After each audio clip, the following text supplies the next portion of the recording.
Okay, so let's start. And then today we are talking about the Romance of Three Kingdoms. And before we start, let's go through the, just 1 minute. Let me go through the, just 1 minute. Sorry, let me.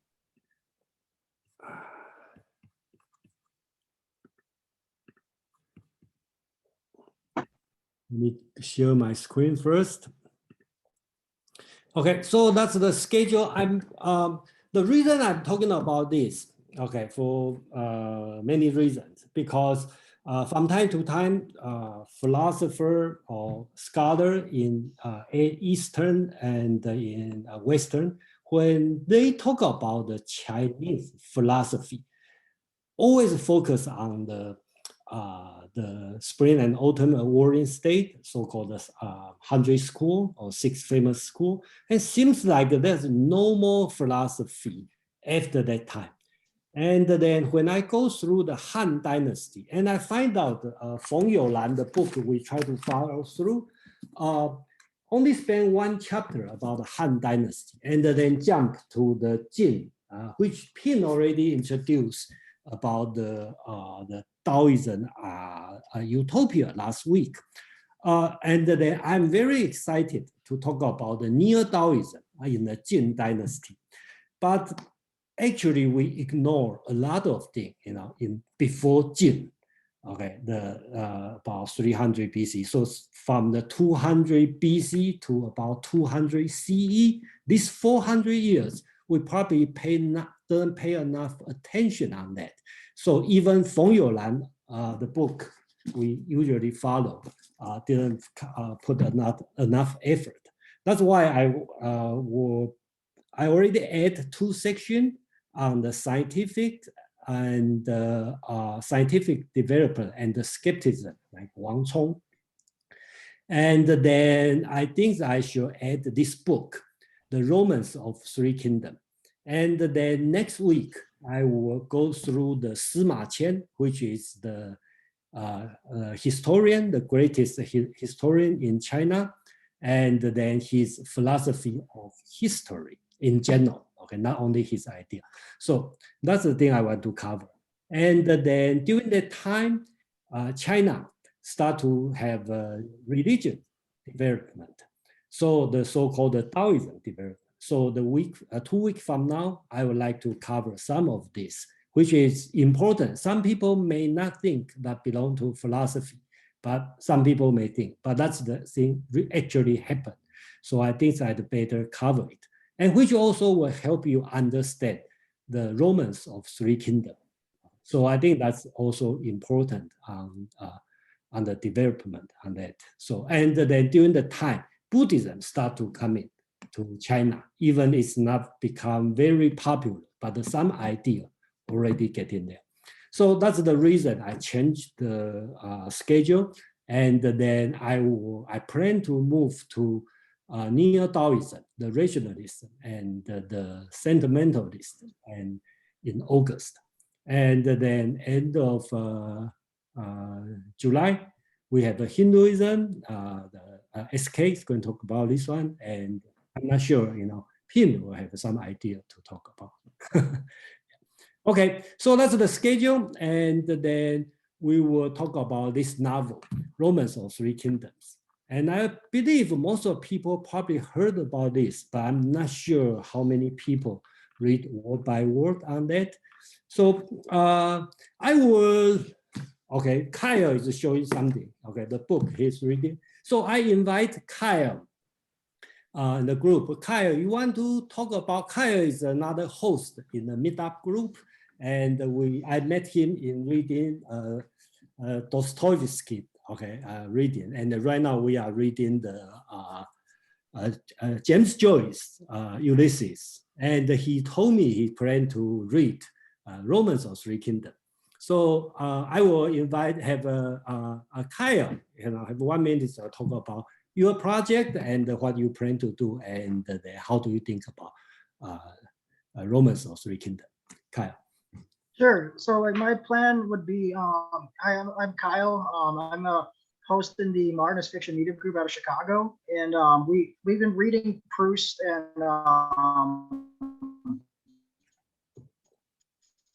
we did a Dostoevsky. We've been doing like long form. I've had a long vested interest in Chinese literature, and I plan to do what Jason's alluding to is that I plan to read not just the Romance Kingdoms, but from.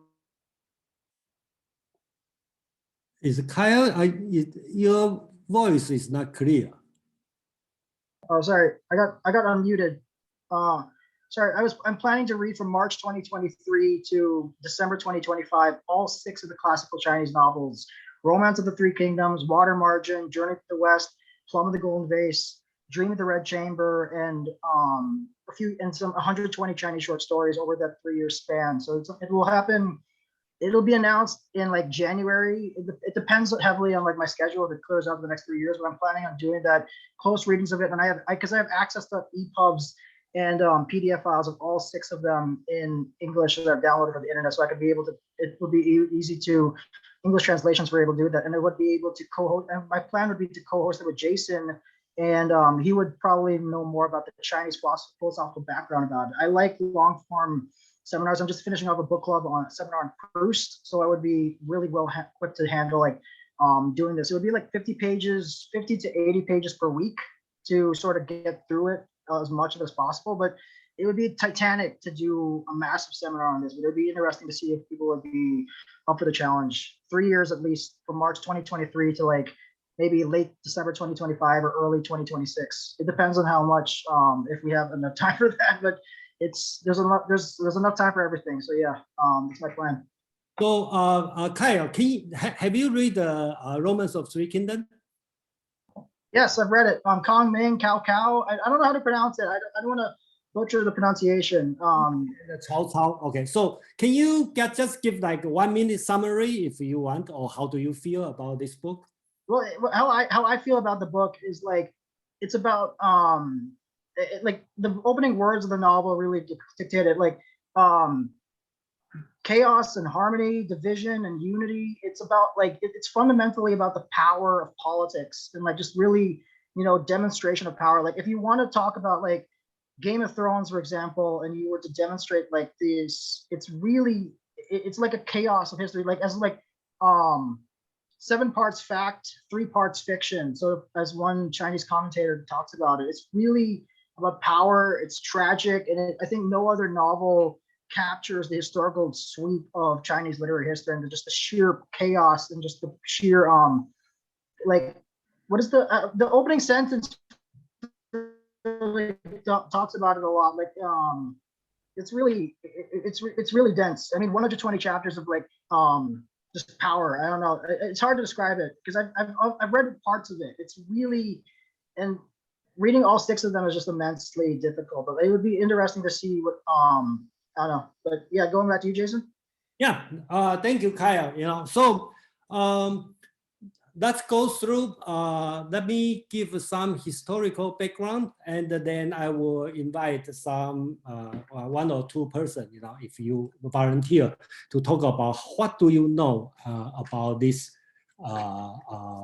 novel and what you want to know during this meetup, this 2 hours meetup. So I will have time can tailor to this direction. So I hope you have the question answered. And because when I prepare the material, I find out it's very difficult because I don't know what I have to include, what I have to take out, because there's so many stuff. So I just try my best. So let's go through the history, Chinese history first. I think we've been through, if you've been here long enough, we spent most of time this year about the spring, autumn, and the warring state, right? And then for last month, we probably put a lot of effort on Western Han, and we talk about the later Han, okay, a little bit about the philosophy. And then last week, Pin is talking about the Tao Yuanmin, who is I call it the Taoist utopian writing. Okay, the Tao Huayuan, that he is in Jin Dynasty. Jin also an important period of time in philosophy, literature and art. But between Han Dynasty and the Jin, they have the three kingdoms. Officially, it's about 40 years, 40, 50 years, but technically we should call it 100 years turmoil, because then the later part of later Han, the country is no more a unified country, because they have a lot of warlords and fighting each other. So so the book Romance of Three Kingdoms basics is talking about the 100 years history. And before we start, Kelvin asked about the Sanguo Zhi, which is so-called the official history. And then the Romance of the Three Kingdoms is a novel. Okay, so the difference is the so-called Sanguo Zhi, Three Kingdom Annal, is official historical record, Three Kingdom record of Three Kingdom. Chen Shou, okay, who is the writer on this one, being considered official. Okay, and but since that is almost 1,500 years ago, so it's very hard to say which one is correct, right? So we are not sure the record of Three Kingdoms, which is official, okay, is really true or not, because he is written based on the one of the kingdom. So he's biased also, number one. Secondly, when he wrote it, it's already 100 years past.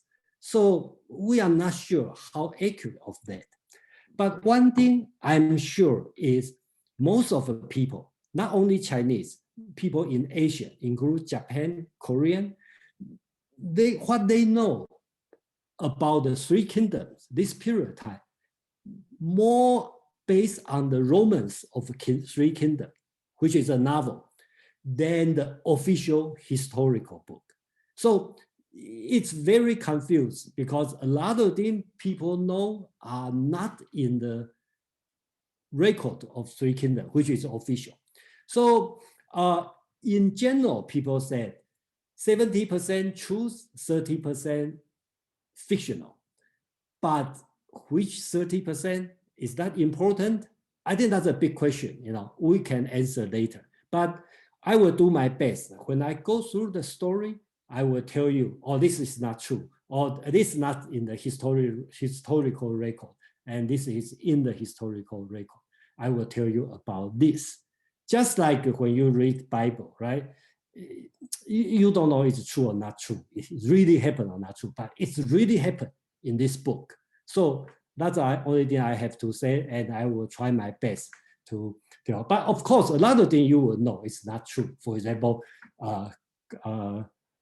Kongmin, which is the smartest person during that time, he can summon the eastern wind, okay, and to blow and then set the fire.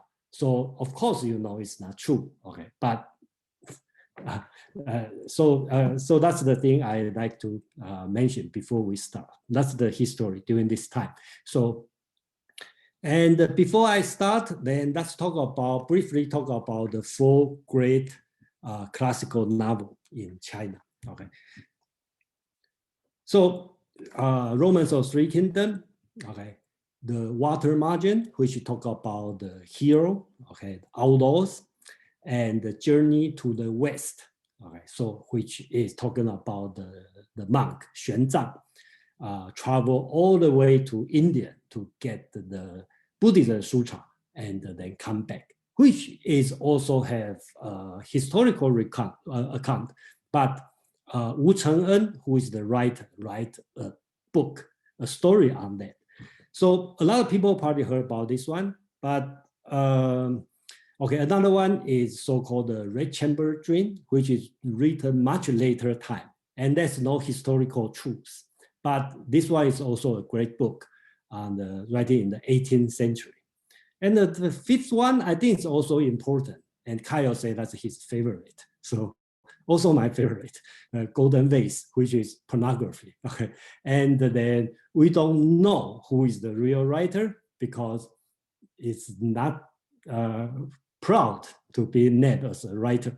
Okay, so we don't know who is writing this one. So that's the great novel in China, and I think if you read one or two of this one, you probably will know a lot of things about the Chinese culture and the Chinese philosophy about the novel. Okay, so let's move to the Romance of Three Kingdoms. Okay, so this book, I'm going to talk about the book itself. Okay, not going to the content, the format. So first, this one is written in 14th century in the Ming Dynasty by Luó Guànzhōng. So remember, the story happened is around 180 CE, and is written in the 14th century. So that means when the person wrote this book, the story is 1,000 years before. So a lot of theme, a lot of philosophy is the person 1,000 years later project what's going on. So that's the distance. Okay, we would like to make it clear. So second, most of people, scholars talk about each one is 2/3 history, 1/3 fiction. Okay, between 196 CE to 280. Okay, so that's the thing. Another thing is the book is very long. It has 120 chapters, and the people count is about 640,000 characters. The person in this book have 477. Somebody counted named person, not include like a servant, soldier. You know, the person has a name and has a spoke. Just like in the movie, you have to be.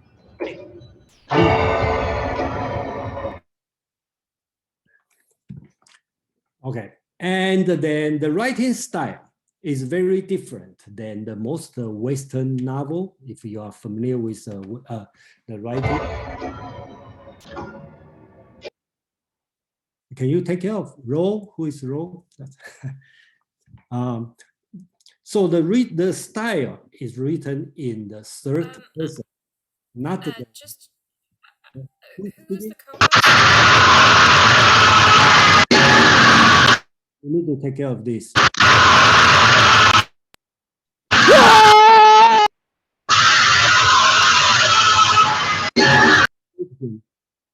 There's somebody in my head. Hold on, let's take care of this. So anybody take care of this? Yeah, I blocked Sarah. Let's see if that takes care of it for good. Can you make sure we don't have, I don't know, let me show, okay, let me see. It wasn't, the name had changed to Sarah. Well, the name had changed really fast. Right now, I already take out the rename. So right now you are not renamed. So be careful if somebody do it, then. So right now I take out the rename feature. Okay. Okay. And waiting room. And the waiting room, let me see.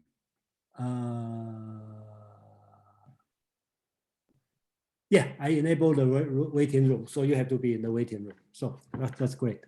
Okay, so let's start. So the style is written in the third person. I always find out it's amazing to read the Chinese novel, traditional Chinese novel, and Western novel. Because in Chinese novel, right, especially they write in the third person, in a way, it's kind of like the writer knows everything. So when I talk about story, and I not only know the person who is doing in secret, I also know what's his logic, what he is thinking, and then even what he dreamed about it. Okay, so that this kind of detail, so kind of like put you position as God. So basically, it's like I'm telling a story to you, and the listener, and they have a set of a prayer. And I know every single moment that happened on everybody, and I tell you the story. So that's the style of the writing, and for all the traditional Chinese novel. And the language it used is written in partially vernacular Chinese and partially in classical Chinese. When I talk about classic Chinese, I'm not talking about the written form. I'm talking about the grammar, the grammar, okay, the language itself, not talking about the character. So each chapter, there's a 120 chapter, each chapter is headed by the summary couplet. All right. So, and each chapter is ended with unresolved conflicts. So make sure the reader will read the next chapter. So what I mean here is, I just use this example for my book. Every chapter starts with these two words, 却说, okay? That means we already talked about this. And every chapter ends with these few words. If you want to know something happened, please read the next chapter. So for 120 chapter, except the first one and last one, they all start with this word. Okay, we already mentioned something. Okay, and end with, if you want to know he will die or survive, please read the next chapter. Okay, so it's always like this, and then it's writing and also mixed with some point in between to describe things. Okay, so that's the way it is written. And then I just want to show what do you mean couplet, the summary couplet. So I just show the example here. So if you look at this one, each chapter, that's chapter 32, 33, 34, each one with the point like this, the couplet. So basically, this couplet is to summarize what's going on in this,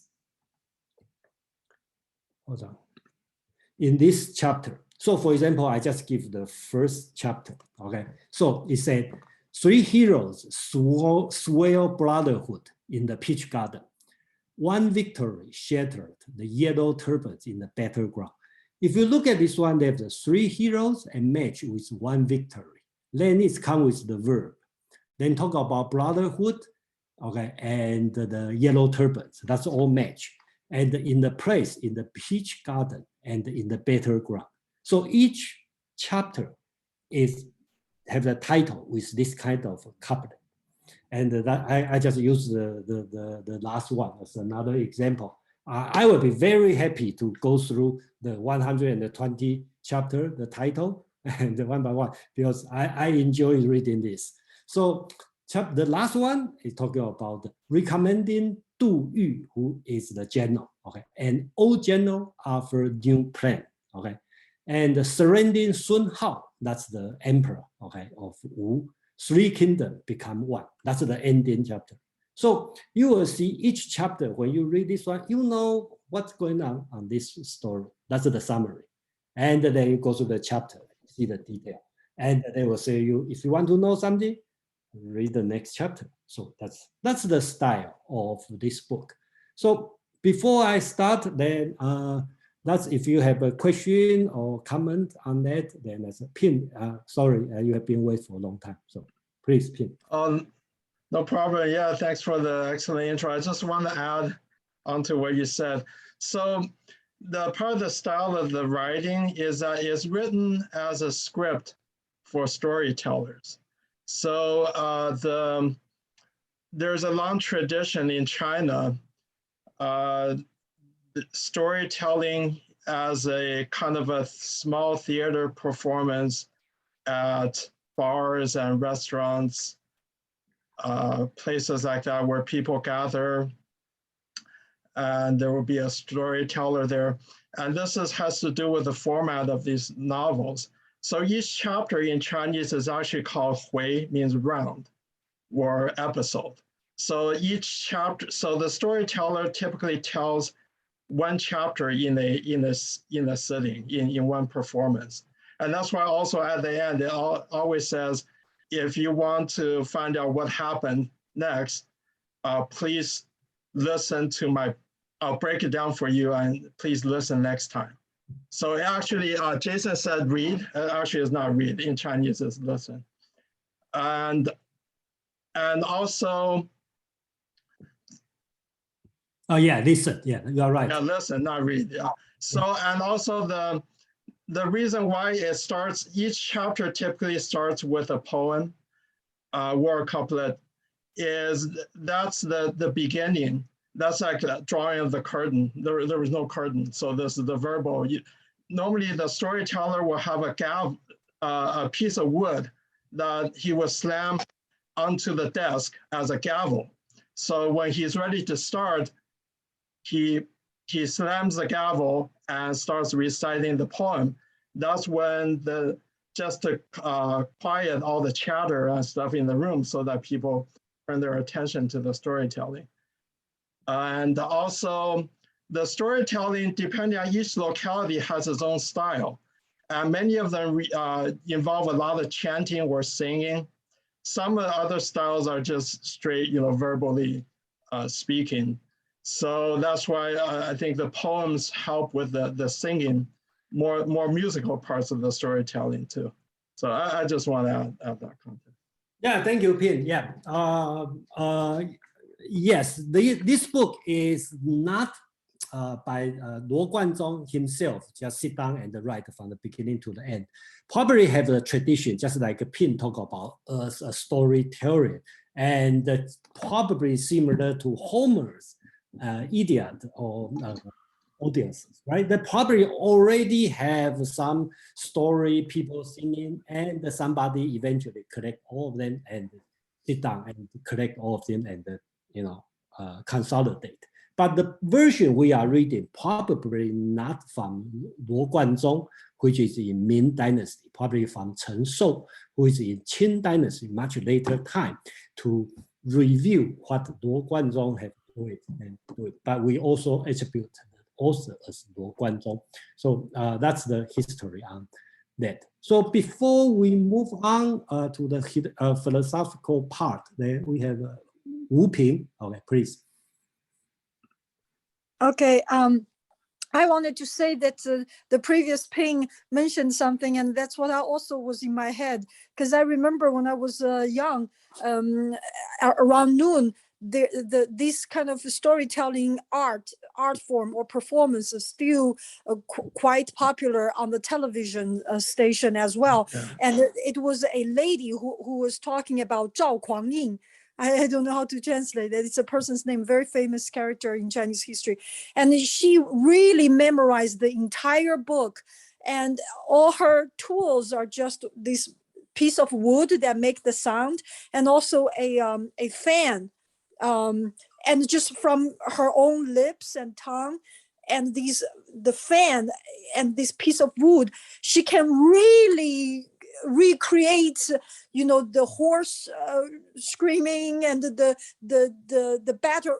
battlefield sound, and it's just amazing with so little that she can create all these sound effects, just like vivid movies. It's unbelievable.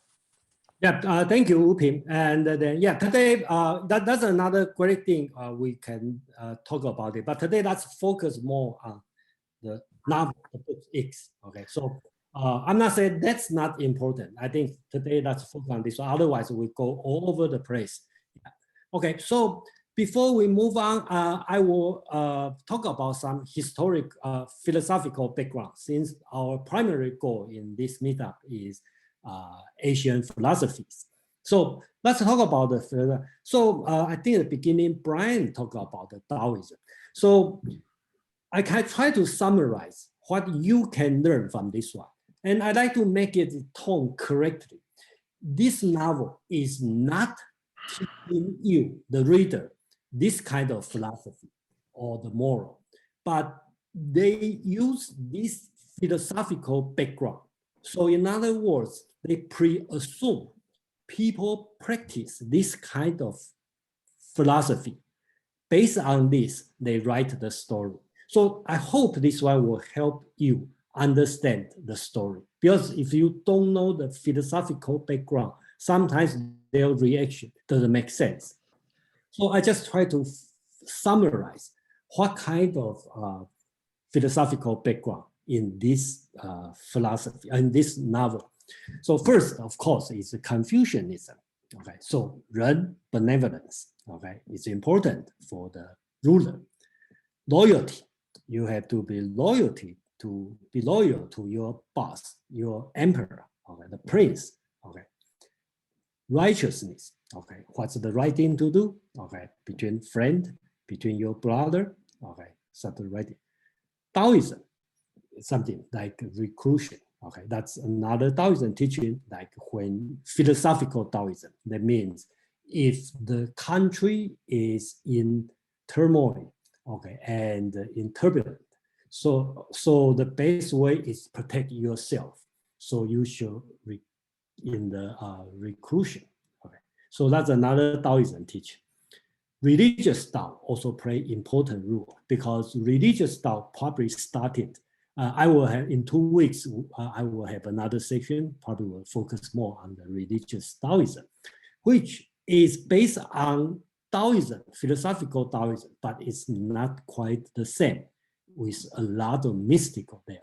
So, for example, they have some goddess show up during this one, astrology and magic, like wizardry, okay, and something called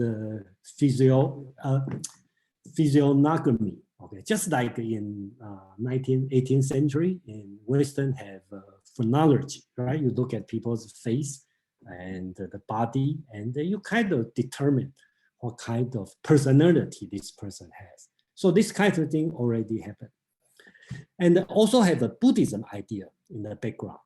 Even though at that time, in about 200 BC, Buddhism is not popular during that time. But the writer, the storyteller is much later, which is in the 14th century. Buddhism thinking already dipped in their mind.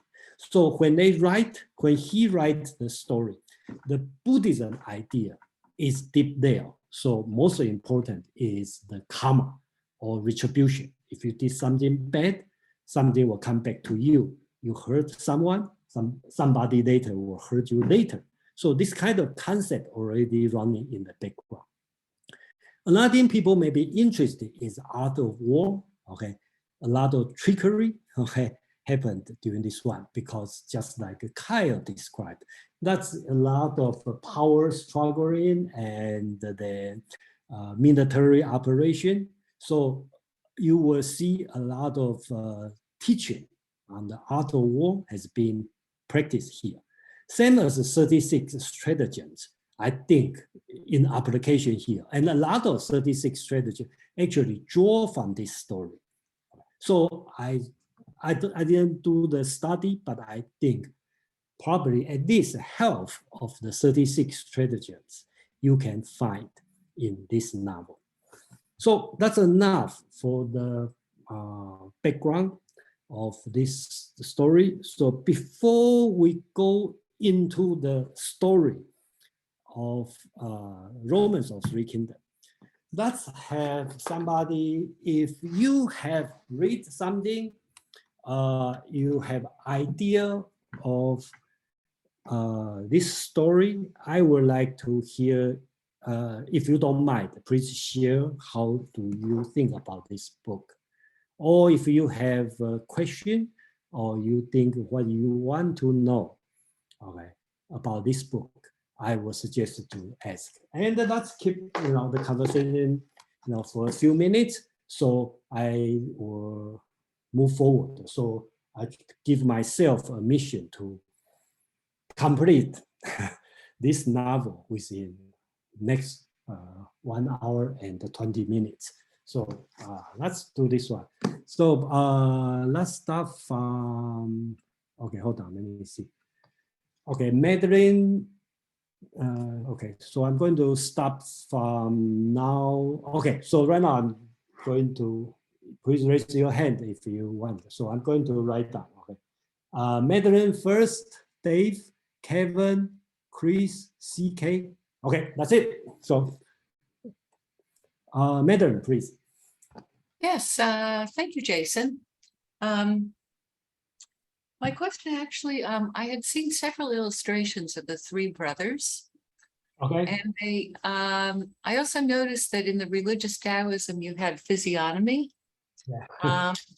And I did notice some similarities in the illustrations. I didn't know if they were because the characters were described in exactly the same way. Like, for example, one of them had either a brown face or a red face, depending on the illustrator. So if they were described, if the illustrators were working from exact descriptions, or if they were using physiognomy to kind of assemble different types to represent them. Okay, thank you. Yeah, we will talk about this because then when they talk about the smart person as a leader, when you interview, I think this kind of situation still happen, at least when I was kids. When the elder person or the manager try to hire people, they kind of look at your face, and to try to figure out what kind of personality you are. This kind of culture still exists. So, and then there's a lot, if you read the detail, a lot in this novel. They talk about this. For example, Sima Yi, okay, that's another general, has not been used by Cao Cao, okay, because he so-called has, how to say it, like a wolf. That means he can turn his back, look at your back without turn your shoulder. So you think that'd be very strange. This kind of person, so is rebellious. So that's why the emperor didn't want to use him. So that's one of the examples. So a lot of things like this, but we probably don't have much time to go all the detail about this. So next one will be David. Dave, please. Yeah, thanks, Jason. Very intriguing. The couplet at the end of the chapter, enticing you to read the next chapter, leads me to ask that, I think of chapters being published together in a book, but were these maybe published separately, maybe like a pamphlet or something, to entice you to buy another one? Is that possible, maybe? No. Okay, just like Pim mentioned at the beginning, because the original was a storytelling. They do it in the restaurant, okay, as an entertainment. So since it's very long, so each time they probably can only talk about one chapter, which they have 120 chapters. So they start beginning to the end. They say, okay, we ended today. If you want to know, this general will survive or not, next time. So that's the style they are talking about. It's not published. Okay, so it's like, but later on the author collect all this story and then write down, but they still keep this kind of verb, okay, this kind of word in the written format. So that's the reason, not because like I know in the Western, sometimes people publish, pamphlet, but no, it's not like this. And that's because the storytelling tradition. Who's next one? Kevin, please. Yeah, thank you. I firstly just noticed this about Chinese storytelling. It's this way. You look at the chapter that's from written. During the storytelling time, one person basically dominated the whole scene. You can tell a story. So I remember my dad at the time. It's every evening time or during noon lunch break, he just wait for the moment for this kind way. For example, this time is Romance of the Three Kingdoms. For me, this book is on another side. Look at Always of a Peach Garden about Su, Liu Bei, one of a side of kingdom, and Zhang Fei, another general, or and Guai Sui is they used to be they say that we are call each other brother. We not we are not pursue, we're going to born at the same time, but we're going to die on the same day.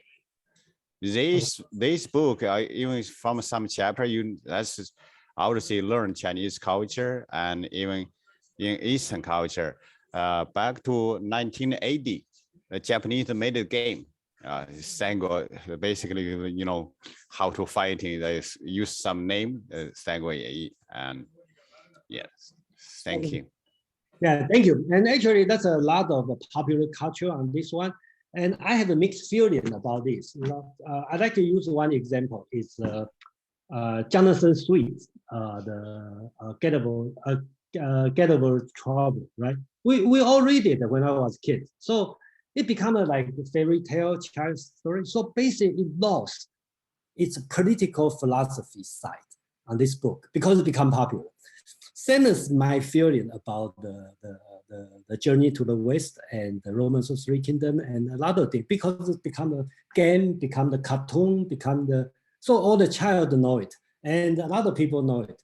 And the turn out it lost its depth in that. So that's my mixed feeling of it. But some people may disagree, but you know, that's when I reread, last 2 years ago, I read Jonathan Swift. I refused to read. I thought that's a child book. But when I read it, I realized they have the depth on that. So that's my opinion. Yeah. Chris, please.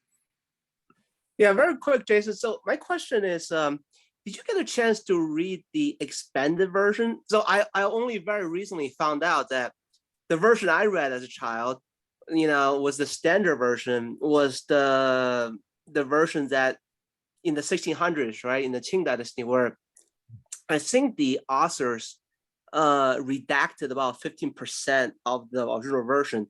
And most of the stuff they were saying good things about Cao Cao and his advisors, they were all eliminated.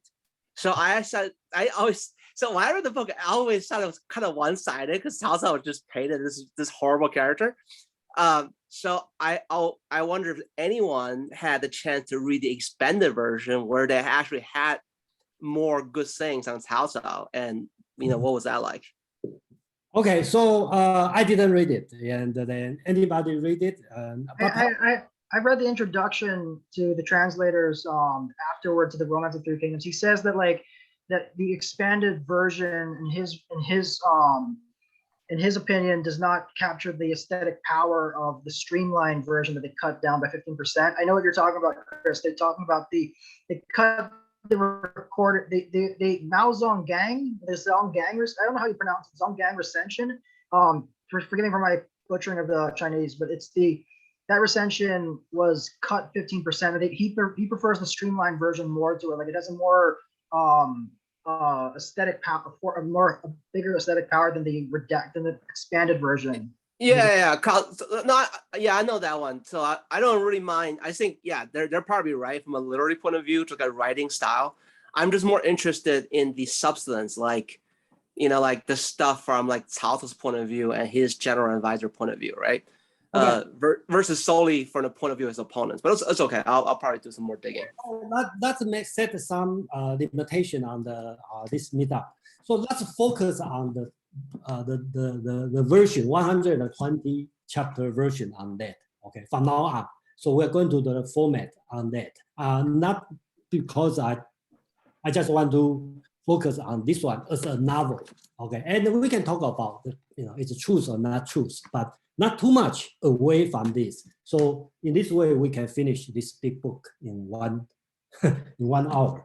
So sorry if you have a lot of other things to say, but I just have to limit on that. Otherwise, I cannot finish this book. So I will have enough time to ask questions and discuss. But let's try to focus on this book only, the 120 chapters on that. CK, please. I will focus on this book. Oh, thank you. So there is a scene right at the beginning few chapters, which I read a long time ago. I could only remember a few parts of it. I think it's called 温酒斩华雄. The reason why I remember is because I was amazed and won over by how well it was written. you know, this scene should be one of the classics to teach any storyteller. Like the scene is set in this way. The warlords were all grouping together to challenge the warlord Dong Zhuo, who was occupying. Sorry. Yeah. Okay, can you hold on to your story until we talk about Guangdong? Sure, but can I talk about this scene? I will ask you to talk about this scene. Okay. Okay, then all right, then I'll stop there. Yeah. Because I just want to say is this book probably have over 120 scenes, just like what CK want to talk about, because they have many small episodes. It's very, very amazing. CK, you probably know is about Guā Gu Liao Shang. Okay, when Guan Yu has been hurt, and the famous doctor how to treat him, and then there's many small things. But CK, thank you so much. And when we talk about this one, please spend about 2 minutes to describe Guangdong in your vision of Guangdong. Okay, so, sure. Before we move to the story, I will ask 1 or 2 persons who already this one to share how do you think and how do you get from this book? If you have read any version, you know, English, Chinese, cartoon, movie, whatever. Is anybody want to share how do you, because I don't want just dominated by what I get from this book. No? Okay, Pim and Kevin. Okay, please. Yeah, I can share. I've read this book in Chinese at least twice. Okay, pretty good. First time probably when I was 10 or 11. And then later on again when I was a teenager.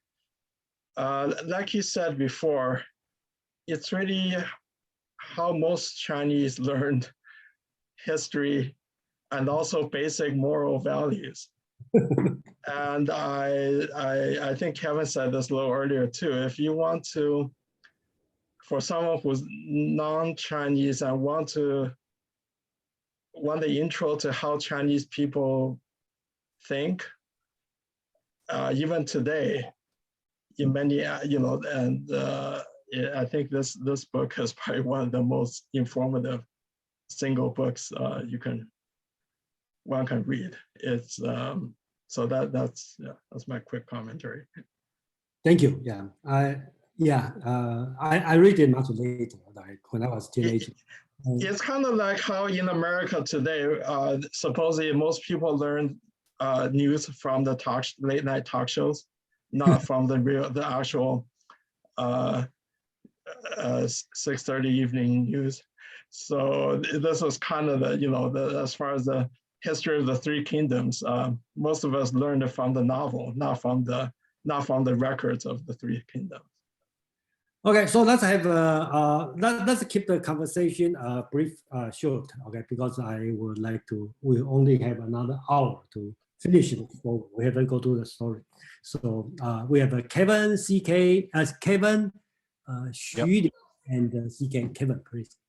Yes, thank you, Jason. I'm going to read quickly on the first sentence in the I believe that's in the book, in Chinese and English. 话说天下大事，分久必合，合久必分.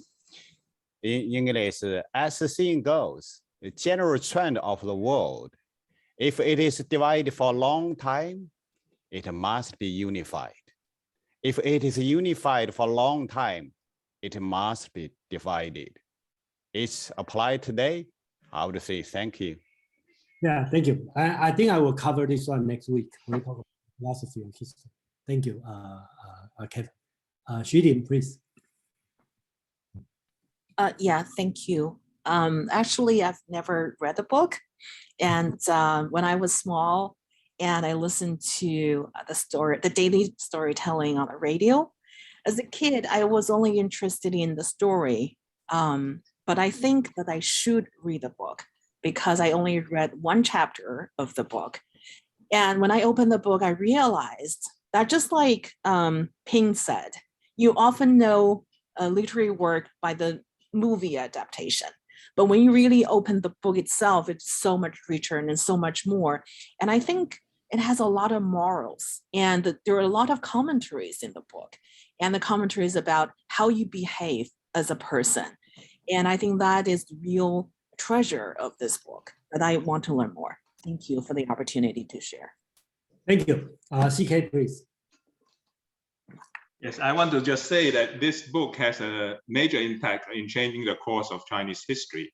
Like during before the Qing dynasty, there was a general in the Ming dynasty, Yuan Chonghuan, who was defending the Ming against the Qing, the Manchus. The Manchus used one of the stratagems, the Emperor Abahai Huang Taiji implemented one of the stratagems in the three kingdoms, Romans of the three kingdoms he read, and had the Emperor Chongzhen of the Ming dynasty execute General Yuan Chonghuan by putting him to death by 1,000 cuts. So this novel had a major impact in changing the course of Chinese history. So it's not just a book. Yeah. Yeah, thank you. Yeah, that's a story. Yeah, because I heard because during the Qing was like kind of barbarian, the lower culture according to Chinese, but turned out as a small tribe and take over the entire China from the Ming dynasty. According to some account, the Turban, right, the regent, only thing he read is this book, and he can form the military strategies and turn out occupy the entire China. So that's how powerful this book. So so right now we are ready to start the story. Okay, let's begin the story, and I will have some short break, and then please let's focus on what I would like. If you have a question, something doesn't make sense, and please ask, because I just try to do my best to make this story sensible. All right, so let's start from the, remember the time is in the, remember the time is about, let's set the time on the later part of later Han Dynasty. Okay, so about 184 CE. So they have the so-called Yellow Turban Rebellion. That's a very famous time. Okay, so that's a peasant revolt in China against the later Han Dynasty. What's the reason? Okay, many reasons. Flood is common. I think you can take high tax. Okay, natural disaster. So they have, okay, so that's the story, of course. So-called Nanhua Lao Xian, the holy immortal of the Southland, and they give a book called the Taiping Zhenjing, okay, the Taiping Special Wizardry, okay, to Zhang Jue, okay, to this person. So who is this guy, the holy immortal of Southland? He is Zhuangzi.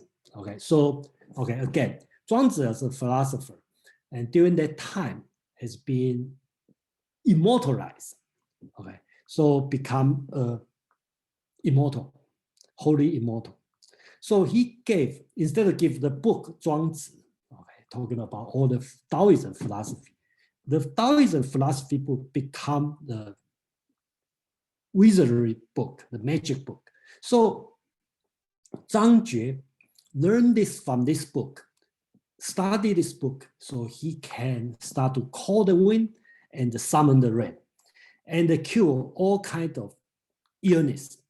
Okay, so you can see the difference. Okay, before we are talking about Zhuangzi as a philosopher, he has a book called Zhuangzi. Okay, talk about philosophical, another story. But during this time, okay, in the 200 CE, the Taoism development, okay, become a religion. So Zhuangzi become an immortal, holy immortal, and his book become a wizardry book. So when you learn this book, it's not a philosophy. You learn the skill to call the wind and summon the rain and cure all kinds of disease. You can imagine during this time, he and his brother actually gathered, we don't know exactly number, but probably from 300,000 to 2 million people. And they have the motto, okay, they say the mandate of heaven. Remember, during the Han Dynasty, the mandate of heaven, the concept come out. So basically talk about the azure sky is already dead. The yellow sky will come arise. When the time is coming, there will be prosperity under the sky. Okay, so that's their slogan. And they start to gather the people, try to revoke the Han Dynasty.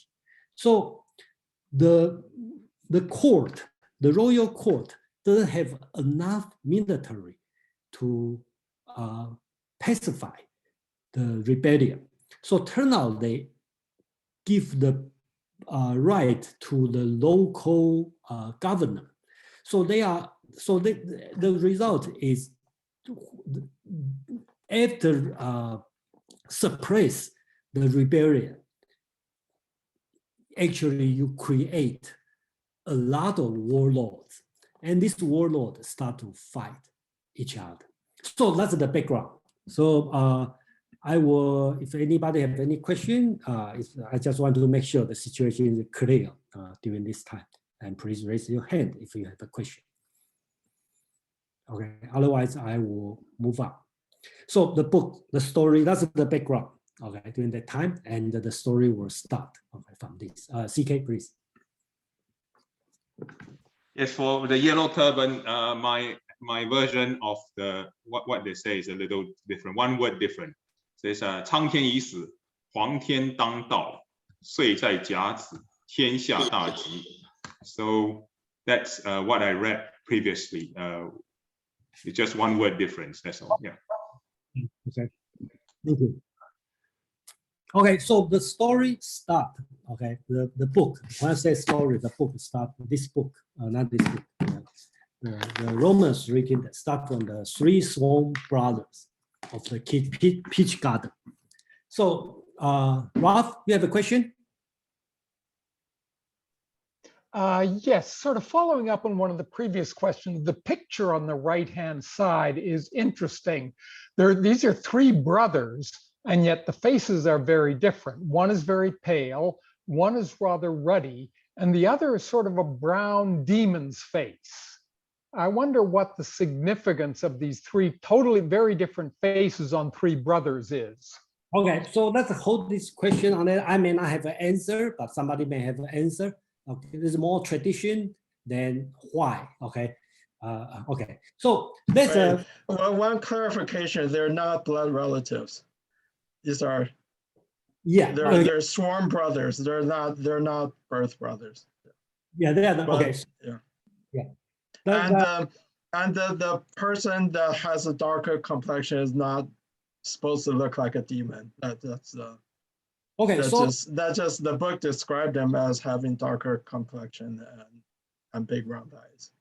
Okay, so so basically, they start from the three swan brothers of the peach garden. That's their start. Okay, so there are three: Liu Bei, Guan Yu, and Zhang Fei. I hope if you are not familiar with name, please write it down, because this three name is very important. And then please just you take a pen and paper and write it down, three name. And the older number one is Liu Bei, Guan Yu, and Zhang Fei. And so you must know this three name. Actually, five name you must know.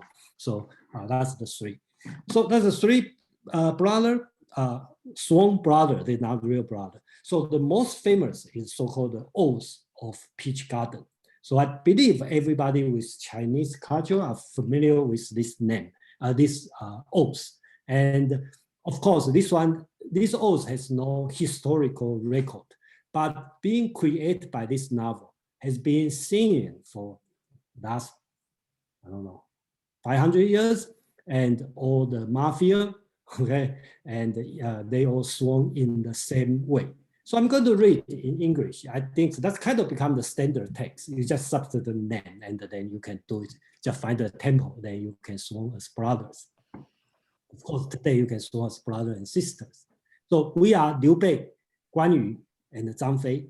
Although the surnames are different, they are not blood related, but we are come together as blood brothers,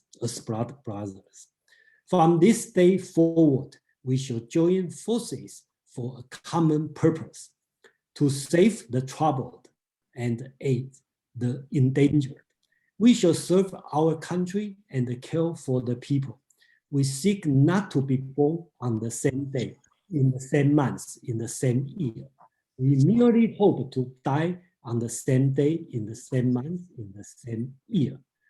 May Emperor Heaven and the Emperor Earth attest to what is in our hearts. Whoever violates the rules, righteousness, or forget the gratitude from our brothers, may both heaven and the people slaughter him. That becomes a serious oath. Okay, so that's a center on that. So before I move on, that's the three brothers, and then I will ask somebody, Ralph. Okay, can you or anybody non-Chinese don't read this one? Anybody can guess this three picture? The picture there's three people, right? This one is from Japanese painting. Okay, there's three one. This one is the one in the middle is the Chinese opera. Okay, there's three brothers. This one is happened. I see it in Singapore. Some theme park. Some park they put this cartoonish three brothers, and this one is the Chinese painting. They all draw three. Whoever reads the book will not mistaken who is who, right? So I think, should we explain who is who? As anybody volunteer to tell me who is who? Let's do a guess, but not. I will forbid the people have a Chinese. Okay, I believe that Guan Yu is the one with the beautiful beard, and Yubei has earlobes, which are supposed to go to his shoulders, I think. So here's the guy in the middle, and the other one would be Zhang Fei, and he, of course, drank a lot. Maybe the complexion is part of that. Okay, thank you. And how about these three? Same thing, right? Which one is Guan Yu? On this one in the Beijing Opera. Jen, you want to answer?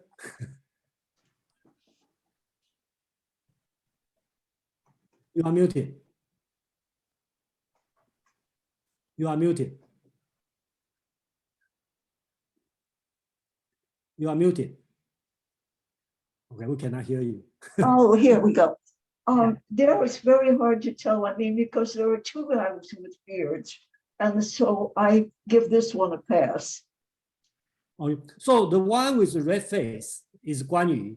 The one with the colorful or white, this kind of like demon face is Zhang Fei. The one with the white face or there's no makeup is Liu Bei.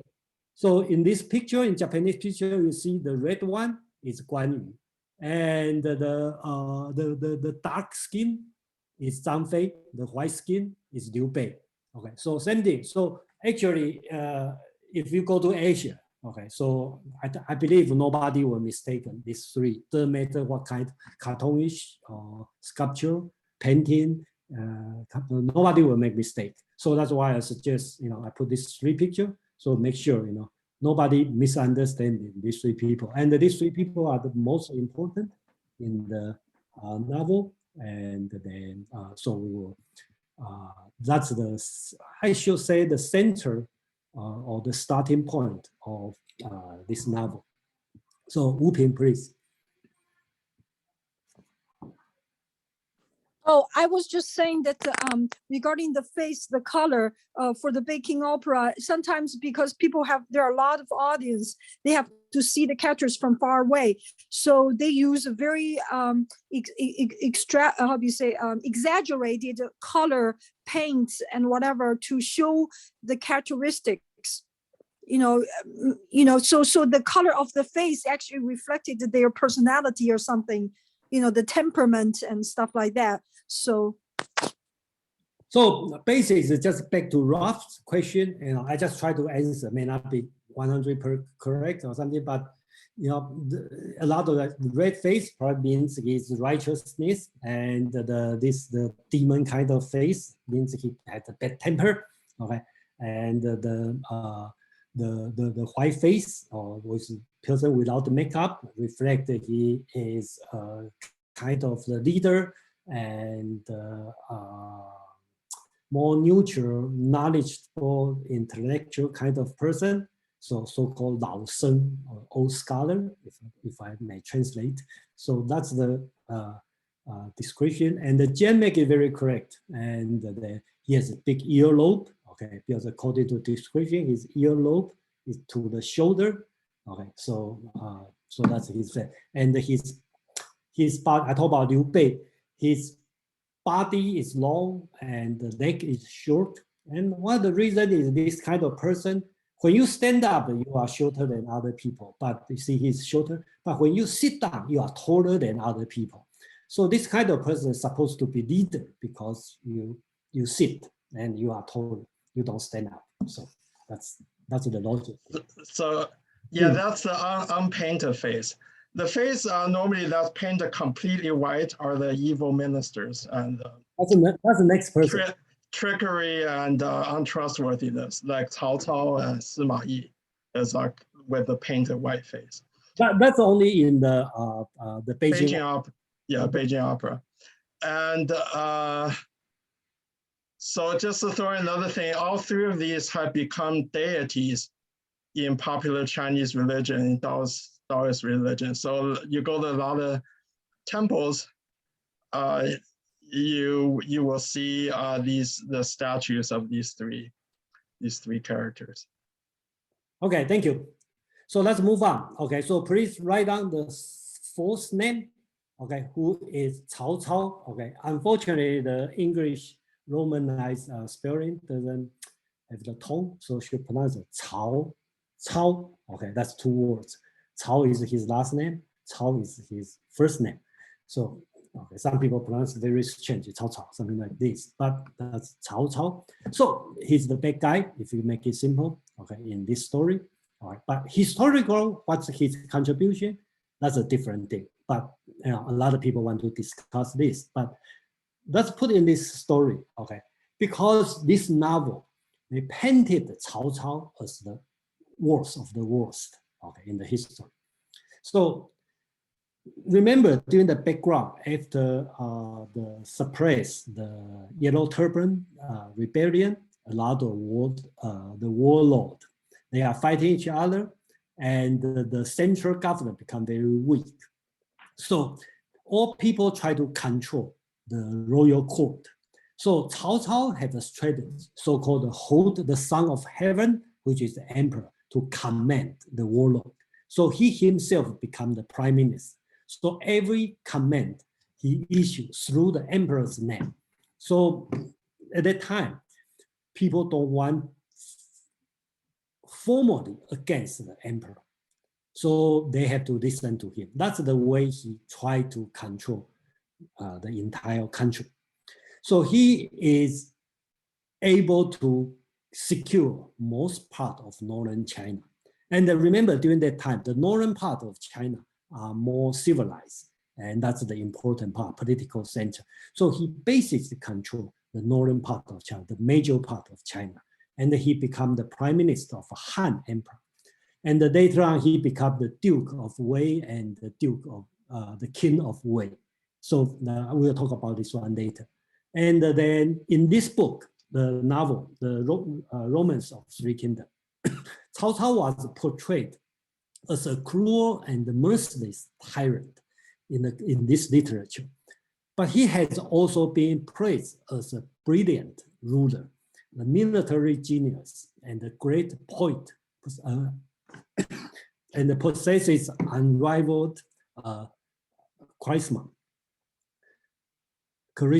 okay, who treated his subordinate like family. So he treated his person very nice, okay, for certain purpose. Romance of Three Kingdoms just make him as portray him as a capable but merciless person. So Cao Cao and his son, that's a historical correct, and his son Cao Pi and Cao Zi were very famous poet during the time. So we probably will have a chance to read his poem and his two sons. They are wonderful. And Cao Cao was viewed as the greatest. That's of course, that's according to this novel. He became the greatest, the treacherous court official, Jian Chen. That's why Pin talked about in the Chinese opera, he always have a white face because he is treacherous court officials.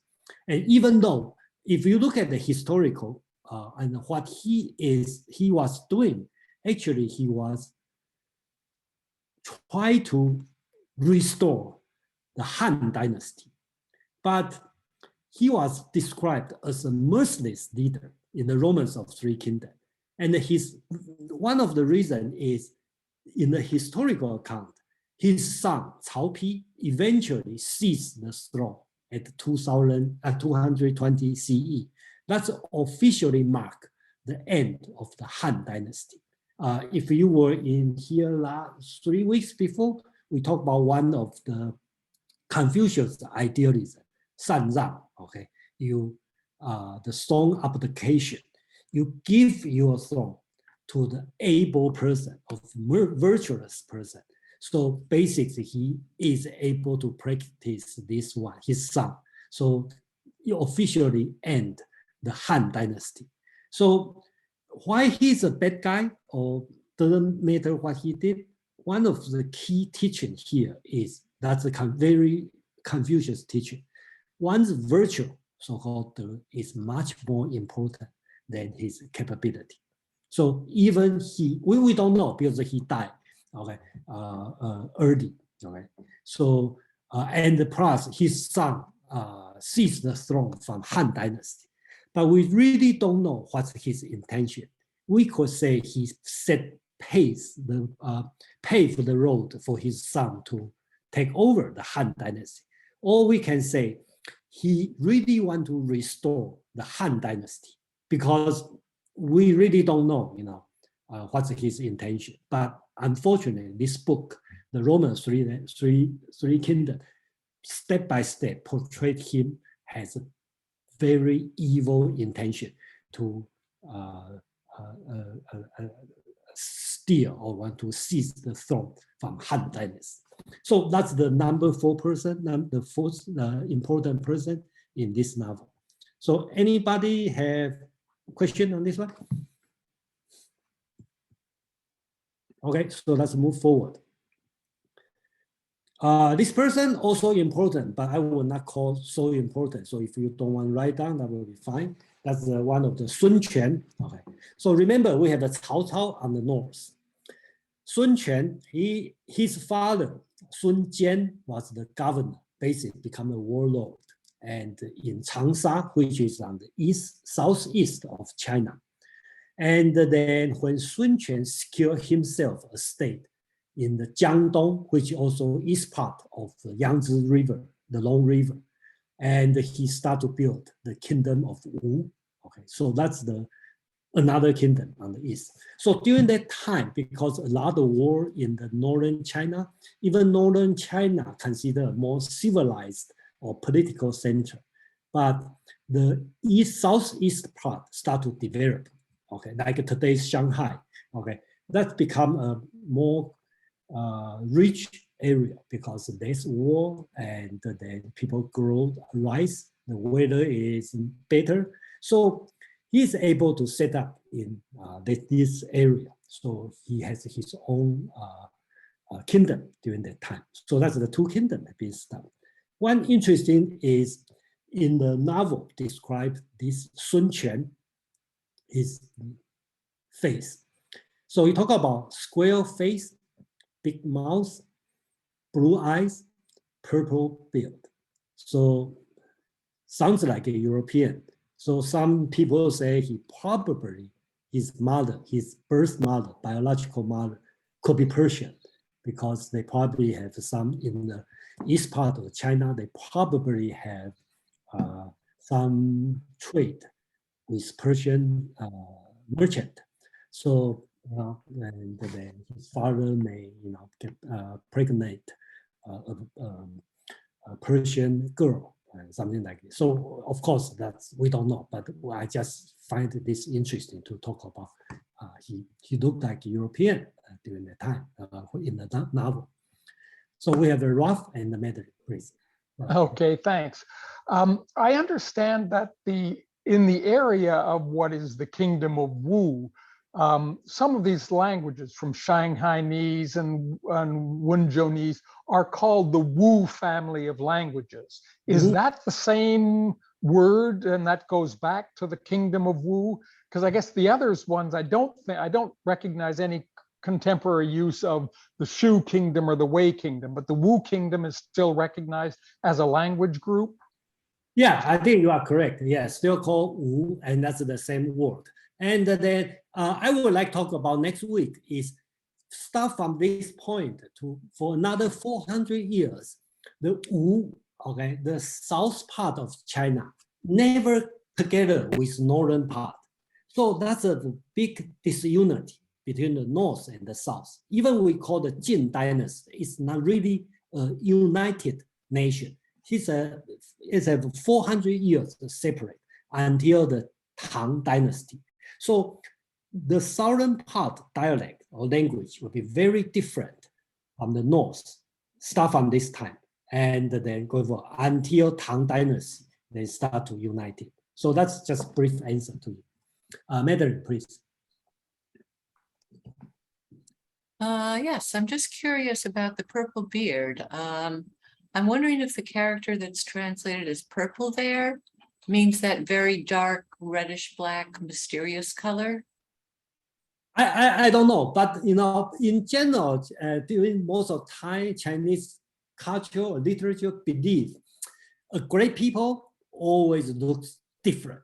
Okay, so for example, Confucius describe him as 9 feet tall. Okay, well, it's too tall, but in Chinese feet, at least 6 feet. It's very tall. Okay, and the mouth is big, like ocean, haikou.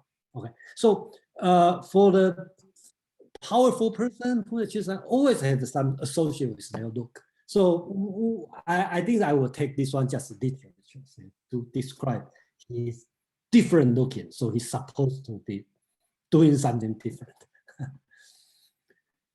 Okay, so let's talk about Liu Bei. That's the third kingdom. Remember, there's the Cao Cao, there's the Sun Quan, there's the Liu Bei. The 3 strong brothers is the first one.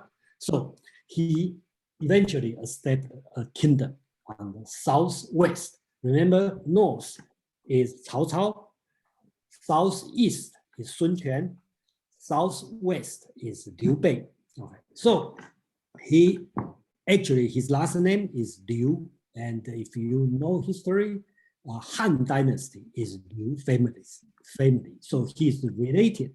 So according to the family book, he is the distant uncle of the emperor, contemporary emperor. Liu Bei, along with his sworn brothers Guan Yu, Zhang Fei, and they pledged allegiance to the Han Dynasty. Because remember, they are not rebellion. They pre-assume Cao Cao has, as a prime minister, has a bad intention to overthrow the Han Dynasty. That's just their presumption. So they want to restore Han Dynasty. So that's their intention, Liu Bei's intention. Okay, so Liu Bei, through his successful quelled the Yellow Turban Rebellion, but actually he did something, okay, but not really the major contribution. But was not recognized, according to the novel, not recognized for his effort, and was made only a magistrate of a small country. So his effort not being recognized. So he believed Cao Cao is weighted too much power and had the intention of usurping the throne. So Liu Bei plotted with some officials to kill Cao Cao, but this plan failed. So he escaped to the southwest of China. And Liu Bei later recruited a talented Zhuge Liang and slowly built his force in southwest China. So right now we have three brothers, and I hope you remember this name, Liu Bei, Guan Yu, and Zhang Fei. Three kingdoms, the head is Cao Cao on the north, Sun Quan on the southeast, Liu Bei on the southwest. And the other important person's name come out is Zhuge Liang. We will talk about this one. Don't pronounce it as Zhu or something. It's Zhuge and Liang. Okay, that's a very important. And if you don't know, please write it down. Okay, the name Liu Bei, Guan Yu, Zhang Fei, and Cao Cao, Zhuge Liang. These five names, and I hope you remember, so you can continue on this one. So, Xu Din, please. I just want to make a quick comment that it's interesting to me that Liu Bei and the romance of three kingdoms and the monk in the journey to the west. I feel like they're more like modern, what we call mission-driven leaders. And so they all like, for Liu Bei is like, I want to revive the rule of House of Han. For the monk is like, yeah, I'm going to get the scripture back home. So I just feel like this comparison is very interesting. Thank you for this one. Yeah, actually they had the psychoanalysis to talk about the journey of the West. Then we'll talk about this one later because I think your observation is very interesting. Yes, the leader basics, has no personality. Basics, you just have, gather people together. Let's put it this way. Okay, so let's move on Guan Yu. Okay, so CK, get ready. Then you want to talk about Guan Yu's story. So the three brothers, he's number two, and then Guan Yu has been very successful portrait. And I try to figure out what's comparable person in the Western culture. I think it's probably Achilles probably was the one, the person as a hero and tragic hero, okay, this kind of person. So it's many stories we can talk about Guan Yu for many hours, okay. Guan Yu was a Chinese military general whose martial powers, okay, was so great that after his death, he was deified as a god, okay. In the modern time, he's revealed as bravery and loyalty. Bravery and loyalty is the most important feature of him.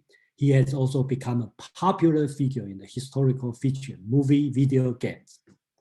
Guan Yu's loyalty to his brother and Han Dynasty and the righteousness conforming to the Confucian teaching.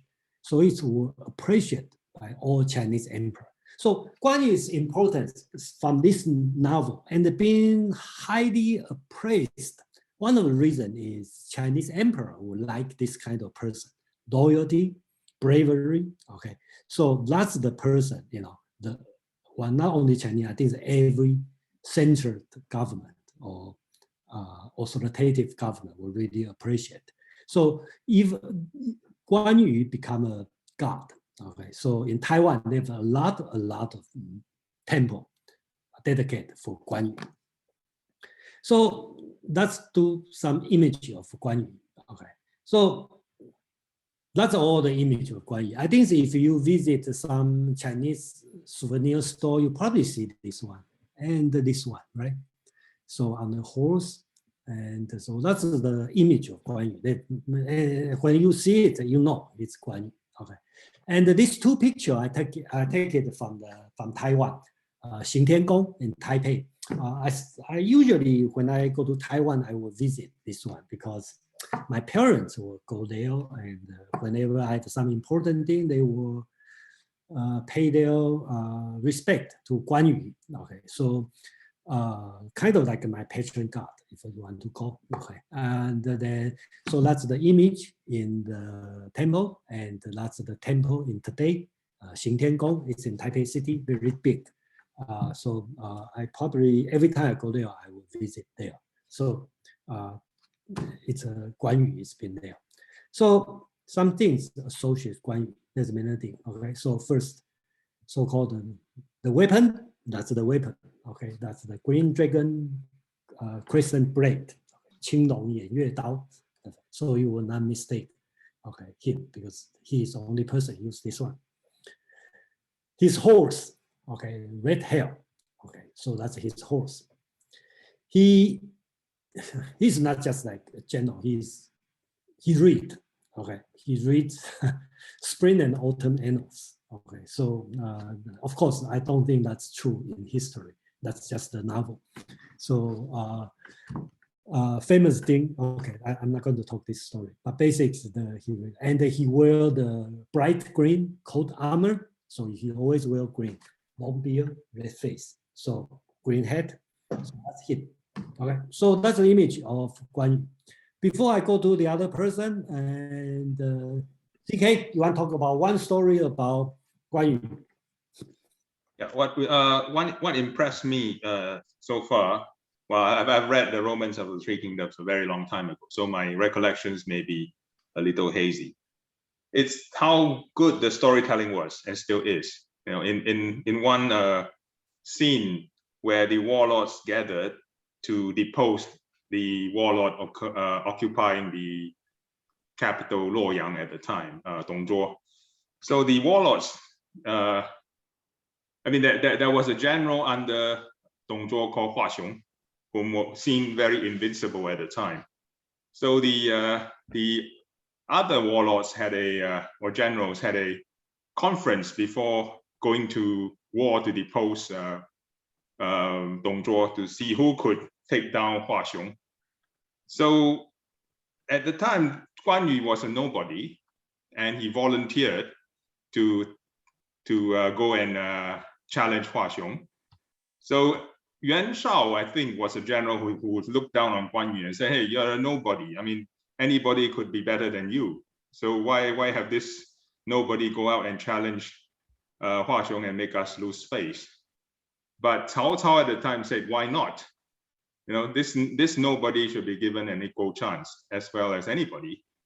And so Cao Cao offered and warm up wine for Guan Yu to drink after his success. You know, so Guan Yu actually said, you know, 去去就来. So I will just go and I'll be back soon.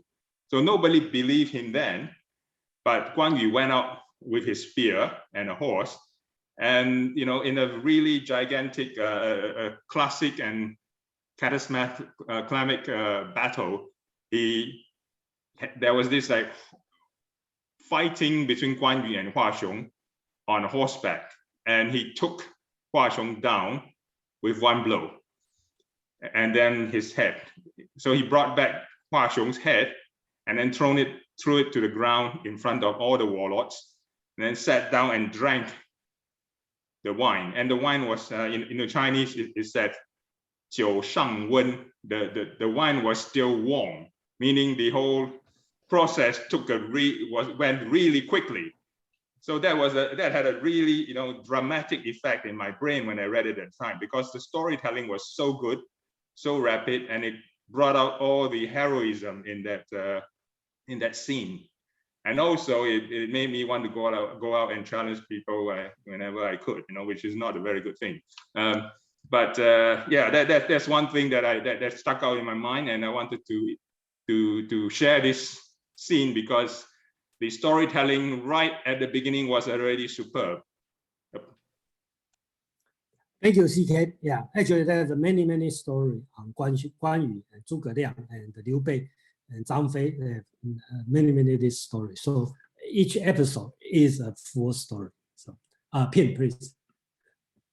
Just share a couple of things real quick. Yeah, you were talking about the temples. Also, folks, if next time you go to a Chinese or Vietnamese restaurant, look around near the entrance. Many of them have a little shrine with Guan Yu in there. And also, when I was young in Taiwan, this must have been in the early 80s, maybe late 70s. There was a rumor, very popular rumor, that in heaven there was an election, and Guan Yu actually won the most votes and became the Jade Emperor of Heaven.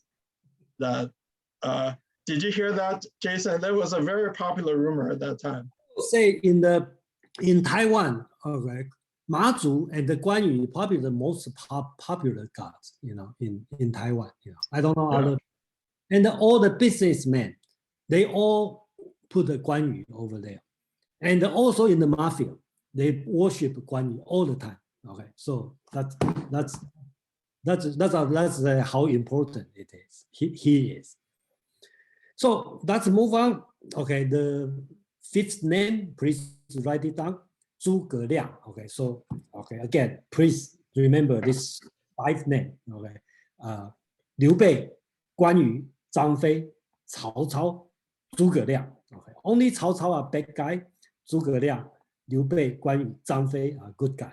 So if you want to say I know this novel, please remember these 5 names. That's it. So Zhuge Liang, actually historical has this person, but of course has been when people talk about 30% of the novel are fake or fictional, 70% are historical. I think it's the power of the contribution of Zhuge Liang contribute the most part of the fiction. Okay, and I think that he become the center of the later part of the novel, and he become the model of the smart person. So he is Confucian general. He divides battle in the tent. I don't know. He always wear a fan. Okay, I see Jen wear the fan. Jen, can you show everybody your fan? That's Zhuge Liang's fan. Okay. So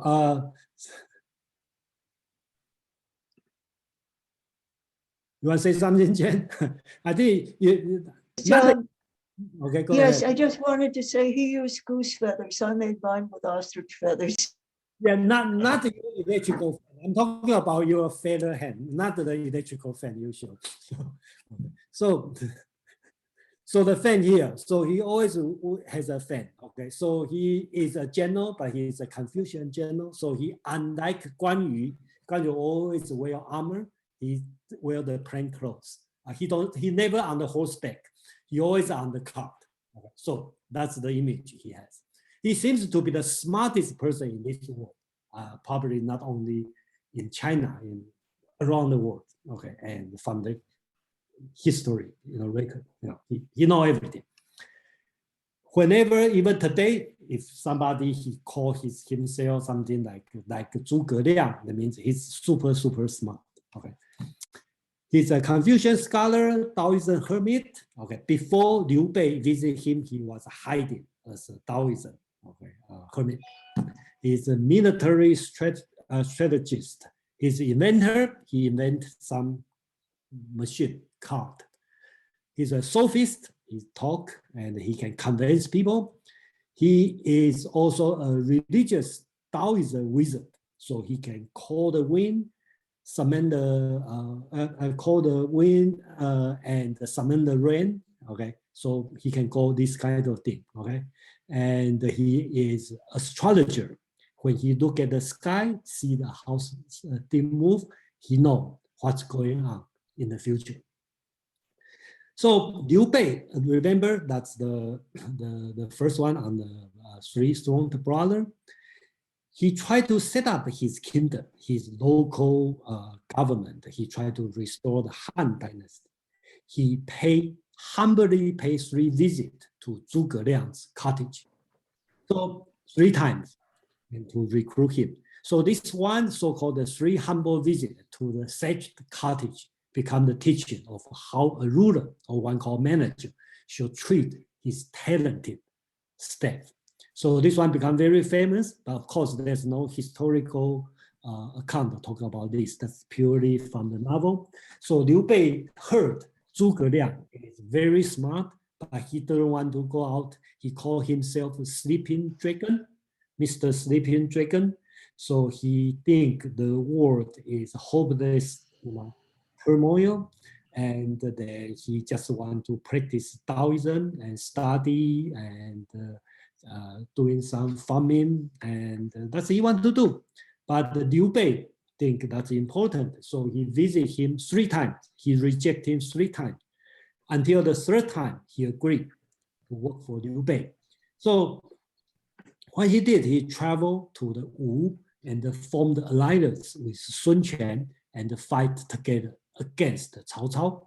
So that's the international triangular relationship. Okay, so let's start the 3 kingdoms, become like this. So Zhuge Liang advised Liu Bei to conquer as much territory in the Southland as possible. In this way, Liu Bei has a shelter from which he will build up further campaign.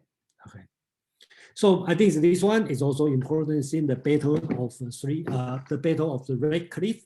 I think last year, and Pin introduced a poem, so-called Ode of the Red Cliff, who is written by Su Dongpo, which is 1,000 years, probably 700 years after the event, is describing the battle of the Red Cliff. So in this famous battle, historically they have this battle, but the detail is fictional. So after uniting the North, Cao Cao, who had declared himself the prime minister, led his troop to attack southern China. So he won.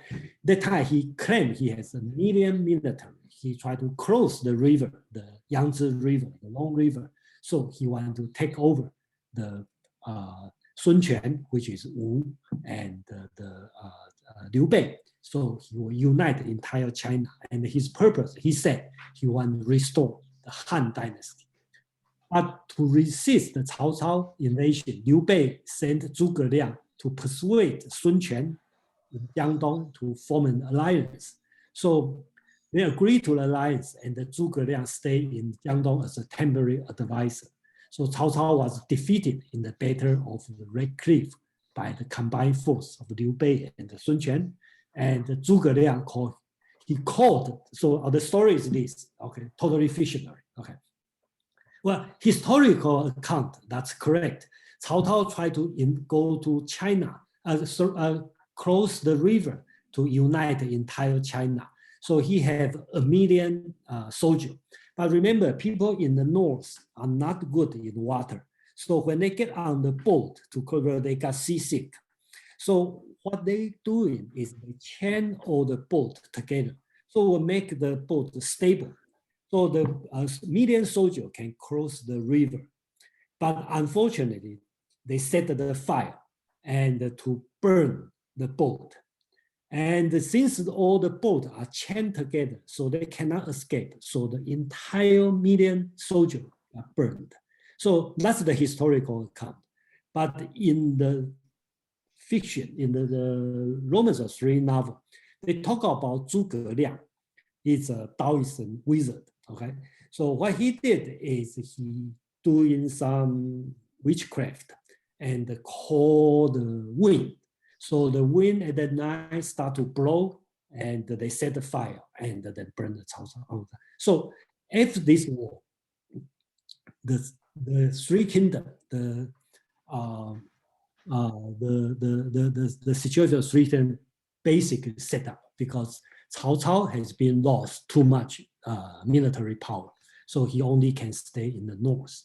And Wu, which is Sun Quan on the southwest. And the Shu, okay, that time they call themselves Shu, is on the southwest. So that's become a 3 kingdoms. So right now we finish about half of this book. So, okay. So Ralph, you have any question? Okay, thanks. I just have a question about the Zhuge Liang. I mean, pretty much all of the Chinese surnames I know of are a single character. Is there any significance to the fact that this is a double character surname? Well, actually, they have a lot of double character surname. Like next week, we'll talk about Sima Qian. Okay, his last name is Sima. Okay, and another famous person in another novel, a Golden Vase. Okay, the guy is Ximen Qing. Ximen. Okay, that's Western Gate. So let's do a lot. Today is Ouyang. Okay, so still have a lot. Probably you don't. Probably in America not that many. So I don't know. Okay, so okay, that's the rest are just history. Okay, I'm not saying they are not important, but that's more straightforward. Okay, so I just list by year.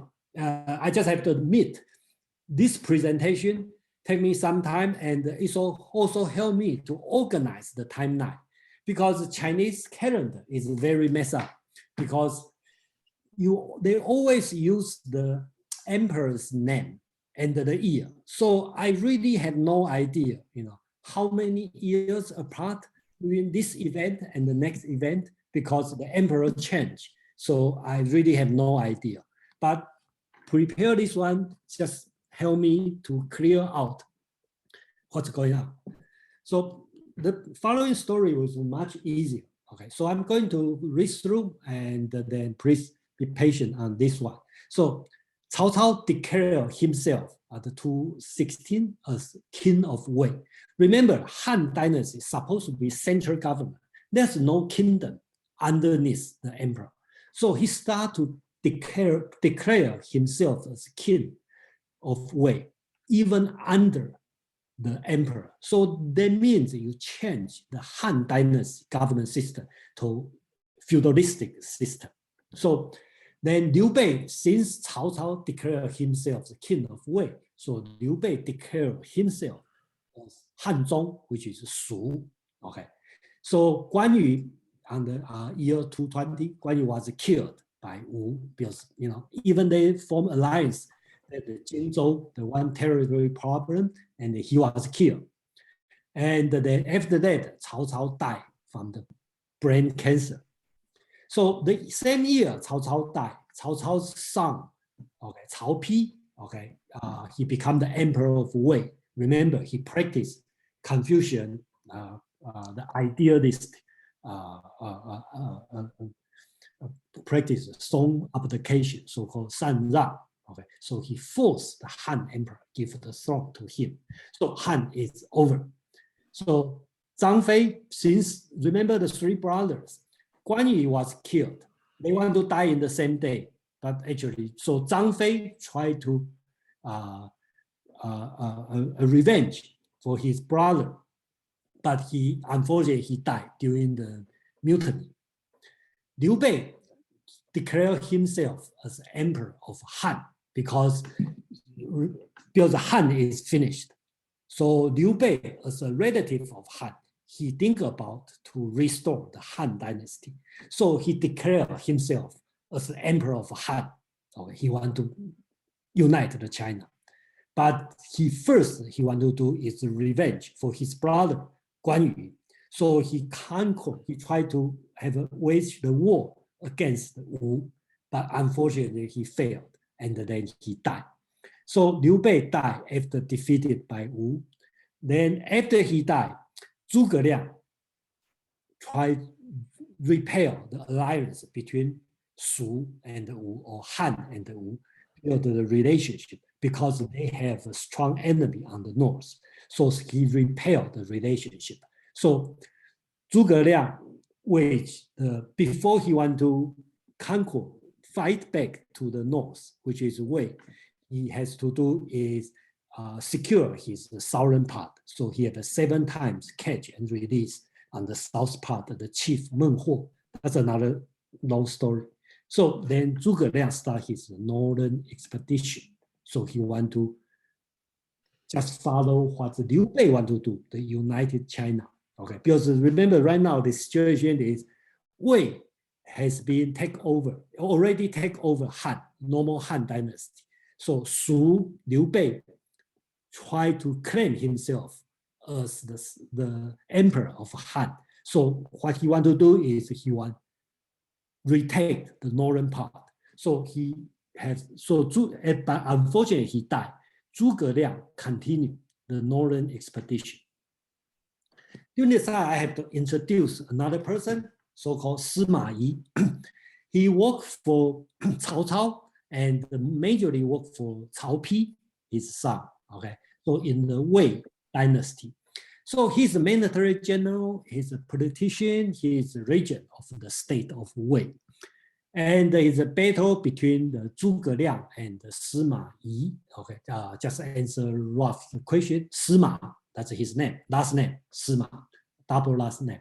Okay, and Zhuge Liang and had to have a fighting. So there's a lot of 36 stratagems being used here. Famous one is the empty fort strategy. Zhuge Liang has no military, but he pretend that he has it. So he opened the gate and say, I have no enemy, no military here, come. But Sima Yi think he must have some trick on that, so he didn't go. Okay, so there's a large story on this one, and then we probably don't have time to introduce many of them. And I just showed the image of Sima Yi. Okay, remember his white face. Okay, so he's a bad guy. So eventually, Sima Yi's family, okay, control Wei. Remember, the Han Dynasty was Liu family, and then Cao Cao is Cao family. So they control the Han Dynasty. And after Cao Cao died, Cao Cao's son, usurp the throne, so finish the Han Dynasty and built the Wei Dynasty. And then the same story happened. That's the story happened here. The Buddhism karma idea, retribution idea happened here. Because you did something to other people, somebody is going to do something to you. So Sima Yi just the same thing, to do the same. Their family control the Wei. So eventually, on the 236 CE, his grandson Sima Yan seized the throne. Used the same way, San Rang, the Confucian's teacher, okay, throne abdication. So ended the Wei Dynasty and established the Jin Dynasty. So that's the story, okay, and the finish. So move forward, Zhuge Liang and Sima Yi have a continuous fighting. Zhuge Liang had 6 times during the 6 years tried to have the northern expedition, try to unite China.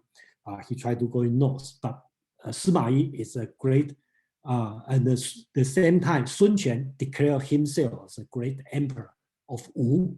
Okay, so right now I officially have the 3 emperors in China. So unfortunately, after 6 years expedition, Zhuge Liang died from karoshi. Okay, remember karoshi is Japanese because he worked too hard and died from overwork. So the book doesn't say it's karoshi. Okay, I said it. So he worked too hard.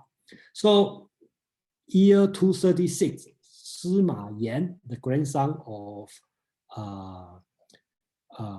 Sima Yi, okay, he become the emperor of Jin.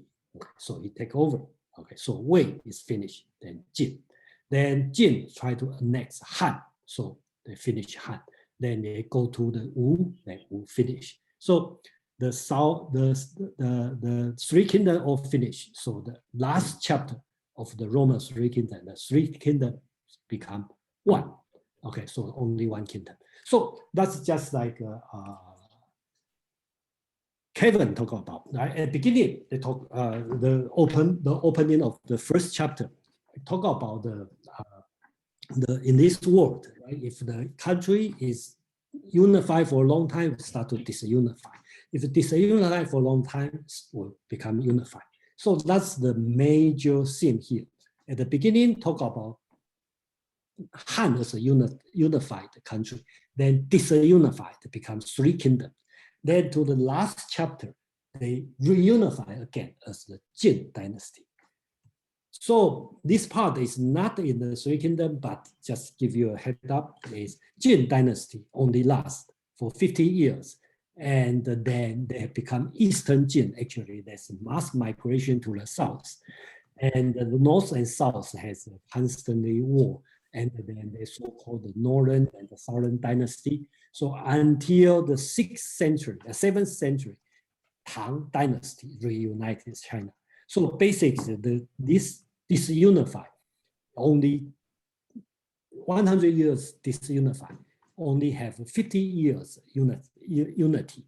And then they have following by at least 300 years disunity. So that's the history on this one. And then I think I finished this book very briefly. And I hope I give some people some idea of this book. And that's the first time I'm doing this. And I really love this book. And thank you for, we only lost 2 people. Beginning we had 30 people, and right now we have 28. That means I probably do a good job. So anyway, any question or anything, please, that's an open discussion for a few minutes. And I hope I give you the right message, or at least you are interested in this novel. Any question or any comment? Yeah. Can you hear me? Yes. I think after our experience with the pandemic and the COVID, the importance of plagues or epidemics is something that recurs. First with the Yellow Turban Revolt, which was they blamed the Han Emperor somehow for not for allowing it to spread, and then later in the Battle of Red Cliffs, the Northerners are come down with typhus or some other epidemic. So it's not just heroes and great leaders that factor in, but just the chance of major epidemics which you can decimate a whole army. What do you think? You talk about my opinion. It can be a factor, and it has to be acknowledged. And you see that also in Western culture, the idea of the 4 horsemen, that war leads to famine, and epidemics and plagues. Situation, and then actually, I just want to focus more on the philosophy on this one. Yeah, you can. Well, it's a relevant point because in Han Dynasty, that was the strong belief, and that's at the beginning, a strong belief that natural disasters and things like epidemics were signs of the rulers losing the mandate of heaven. Yeah, thank you, Pin. So we have CK and the Kevin. CK, please. Yeah, it strikes me that the importance of doing things 3 times in this book and in Chinese, I think, thinking. If you look at Liu Bei, apparently he visited Zhuge Liang 3 times before he finally succeeded in getting Zhuge Liang's cooperation in joining him to restore the Han Dynasty. And when Liu and Cao Pi forced the last Han Emperor, Han Xiandi, to abdicate, he sort of, he at least ceremoniously rejected the abdication 3 times before finally taking it. And the same, similarly for Wang Mang during the Xin Dynasty, he also rejected it 3 times before finally obliging to take over the throne. So I mean, the importance of doing things 3 times, even if it's just hypocritically doing it, is quite interesting to me. Plus, I'm not sure the story about Liu Bei visiting Zhuge Liang 3 times is actually true. Whether that's actually historical fact or whether that's just a fabrication by storytellers. Yeah, thank you, CK. Kevin, please. Yeah, I know that's I think this part of the Steven observation about it's absolute pandemic and even the farmer can know if the weather is not proper way, you can less call the crop grow. It's also you get hungry, so that's people going to the bill right away. Thank you for that. Yes, that's something we read a book, we lack of that because not interest. People, one word died 57 people, so done. Thank you. Yeah, thank you, Kevin. Kyle, please. Hey, thanks, Jason. This is my first meetup with you, but thanks for hosting this. And just let you know though, so like that I will try to make a strong point of maybe posting that in January 2023 if we do that seminar. But if you're still interested in that, like I'll message you later. I just wanted to just verify that, okay? But just It'll be in 6 months when I potentially announce it. But yeah. Yeah, that we can work on this because I hope we have enough interest to read through the novel, and I think that's a wonderful novel. And today I just try to go through in a short time, and I hope I give everybody something to continue. Actually, it would be not. So any other thought or any question or any suggestion and anything you want to share for this meetup? With the CK, please. Yeah, my thought is that this novel is just, it should be just read as a novel. And we shouldn't believe too much of the historical issues of it. It is a novel created on the basis of some history. But I think the author or authors have taken a lot of historical license and created quite a number of outstanding characters and events which may or may not have existed. Like the author attributed too much prowess to Zhuge Liang. Mm-hmm. Don't think in real history he was that intelligent or that great. He was certainly outstanding, but not to the same extent or degree as portrayed in the novel. And similarly, Cao Cao was given very bad shrift. Like Cao Cao was an outstanding statesman and an excellent politician. A grand strategist. Well, he had some failures, he had some faults, but he was. I think the political stance of the writer was too pro Liu Bei. I mean that's the whole thing. I mean if you look at the whole sweep of history, the kingdom of Shu is a landlocked kingdom, or was a landlocked kingdom. The chances of that landlocked kingdom overwhelming the northern kingdom of Wei and then the eastern kingdom of Wu was quite impossible. Because they only own that much land, and no matter how hard one mobilizes, that area wasn't the most fertile part of China anyway, and didn't raise the most number of soldiers, and it was an impossible feat. So Zhuge Liang was clever, intelligent, but probably too clever by half. He worked himself to death apparently, so that's not a very good sign. So it's not that clever, in my opinion. Yeah, I respect your opinion. But the book I talk about, this book, the book teaching is that's how loyal, Zhuge Liang to his Liu Bei, right?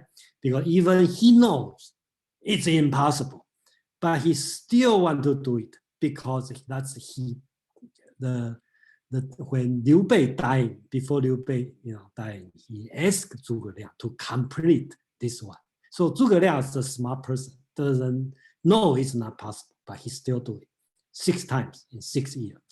I remember when I was in college and I take one class about Chinese literature, I just audit. And the teacher said that he asked us to think about the situation.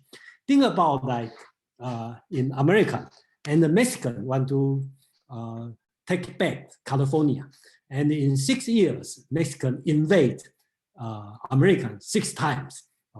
What kind of courage Mexican government has to do? So that's the professor, try to ask us to think about this situation. We have Mark. Hey, Mark, please. Yeah, I had maybe I didn't quite understand that historical analogy, but didn't the state of Qin in the Warring States period, was it not landlocked and in that same area, more or less in the southeast, and it won the Warring States period, conquering the 6 other states, did it not? Am I correct in that analogy, or is that off as far as the comment about the landlocked? Yeah, Qin is a landlocked country. That's true. That's in the west, and he conquered the rest. That's happened on 220 BCE, before Christ. And right now we talk about the story about 200 CE, so 400 years later. Right. So a little bit different, but right. So I have a question about the fictionality versus historicism of the story. I'm wondering if anybody has any comments. Like one person talked about the political attitudes of the writer. I'm wondering if anybody else has any comments in the kind of pattern of fiction in the story versus the historical reality. Like what could explain that pattern, or does anybody see any patterns in that? So I'm curious about that. If anybody has any thoughts on it. Well, thank you, Mark. And I think next week we will have a more chance to talk about this situation because I find out, continue do two things I didn't put enough effort. Okay, so one is the historical view. Okay, the philosophy of history. Another one is on the religious. Okay, and so that's also play important role in this book. But I want to expand to more general idea in the Chinese philosophy. But yeah, thank you for the question. And who's the next one? Kevin and Xulin. Kevin, please. Yeah, just like CK about to say the Zhuge Liang is work hard, then until die. It's still virtue. We promote, but not like it used to be. Still out, yeah. And they, by the way, for example, the three brothers, Swan brother. That's the time, no contract. You think about Microsoft, how found, right? From the Bill and Paul. This is, that's a small business. They're going to launch for the world. So it's a lot of thinking. And this, by the way, this book, I would say, for me, for now, I think this illustrate the Confucius. Kunzi are very good from all the practice way you think about the inside. Thank you. Thank you, Kevin. Xulin, please. Yeah, and I also want to respond to CK's observation that Zhuge Liang, after all, was probably a very poor military strategist. He won all the battles but lost the war. However, I think there's a difference here. And I think it's the love of tragic heroes in Chinese psyche. And so you have like the foolish man who tried to move the mountain so that his village could access to other parts of the world.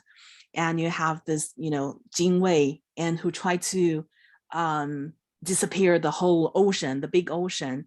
And I think, I think there's a pattern here. There's a theme in Chinese literature that you have the individuals who took on impossible mission because they believed in something. Yeah, I think that's probably not only Chinese, right? In the Western, for example, when we read Achilles' story, and then I think Aristotle also write a famous book called Poetics, right? He talk most of the book talk about tragedy, right? So how we like tragedy. Tragedy is the praise.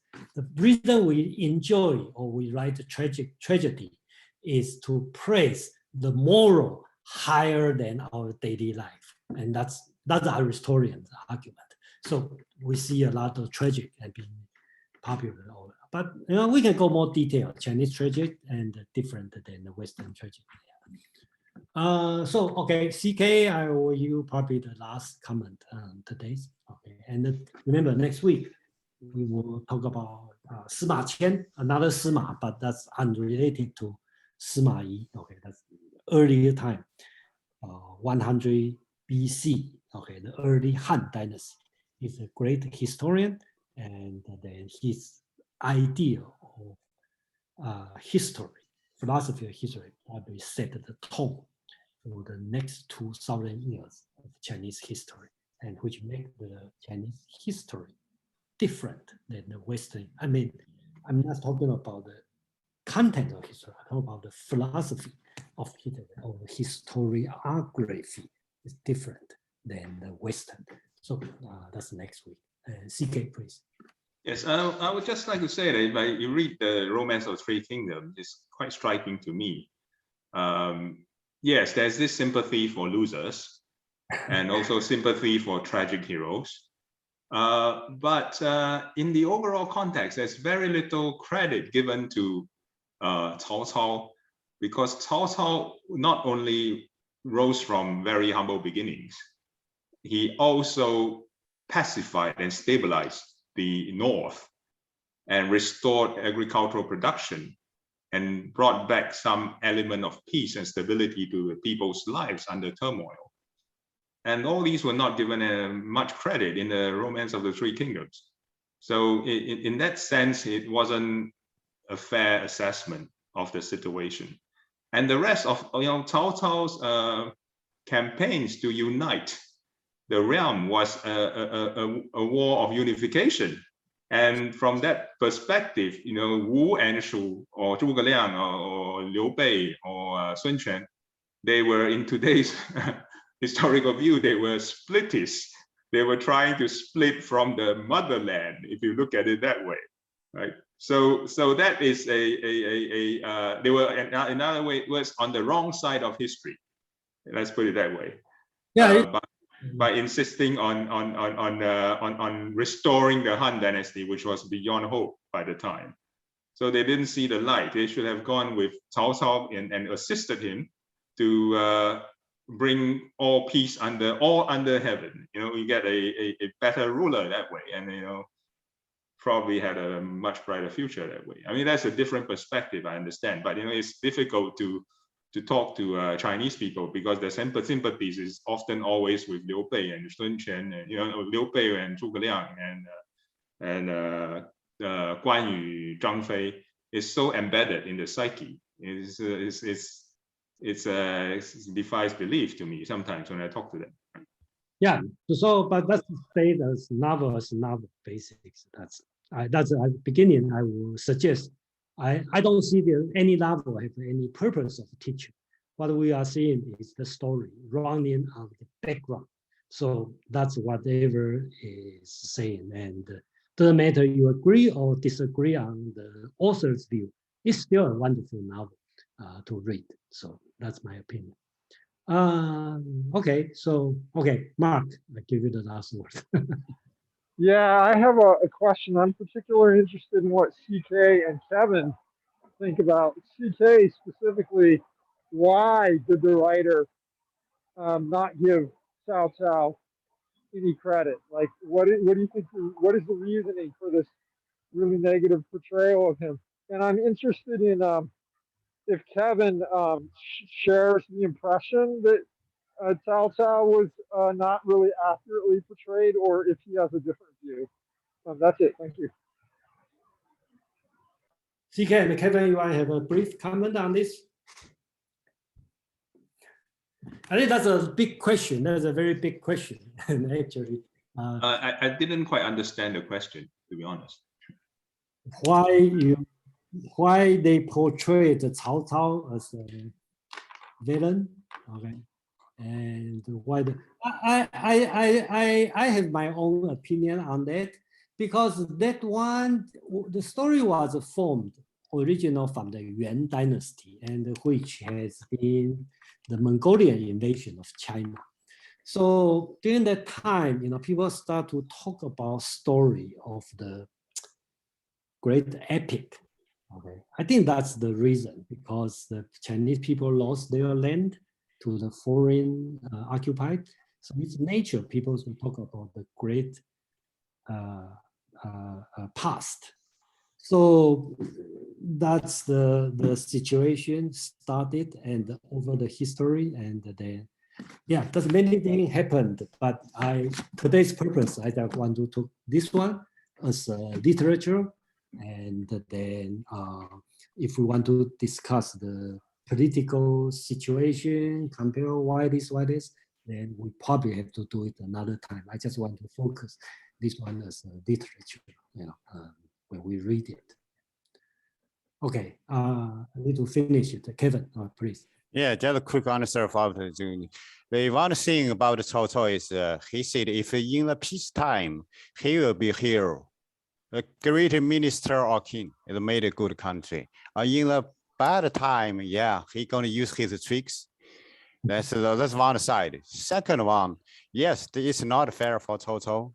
He is great. If from modern days, who he could make a Microsoft a company like that, corporation like that. Yeah, thank you. Okay, thank you everyone. Thank you, Jason. And, then have a nice long weekend, and hope you join us next week about Sima Qian and the Chinese philosophy of history. Thank you. See you next time.